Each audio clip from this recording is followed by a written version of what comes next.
If you struggle with anxiety, well, here are some anxiety symptoms that are not talked about enough. Number one, for sure, is depersonalization and derealization. Now, these symptoms can be quite scary if you don't know what it is. So derealization feels like nothing's real. It feels like you're like in this alternate universe, and it affects your perception. So it can naturally be very scary if you don't know what's happening. It can almost feel like you're on this drug trip. And it's actually caused by anxiety, which is the most interesting thing.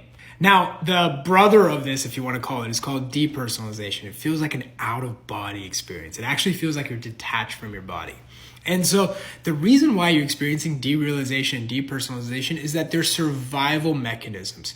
What happens is that when you're experiencing anxiety, once it reaches a certain point, once it reaches a certain level, well, then the body and brain are just like, this is just too much trauma. This is just too much. And what it does is that it detaches you from that.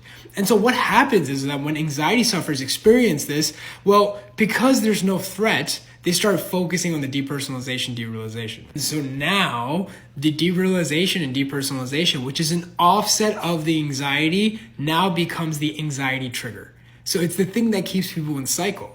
So can you imagine if you're experiencing depersonalization, derealization, you don't know why, and there's no tiger, there's no threat. Well, then why are you experiencing this? Well, then naturally you're going to be focused on the derealization, depersonalization. Why is this here? When will it go away? Will it ever go away? Here's the good news. It's all just part of the anxiety. Once you learn how to respond to the anxiety, all of this ends up going away. A huge part about it is, number one, understanding what depersonalization, derealization is. A lot of people think that they've fried their brain chemicals. A lot of times it happens from smoking weed. Oftentimes it mostly happens after a panic attack. And so when they experience this, they just don't know what it is.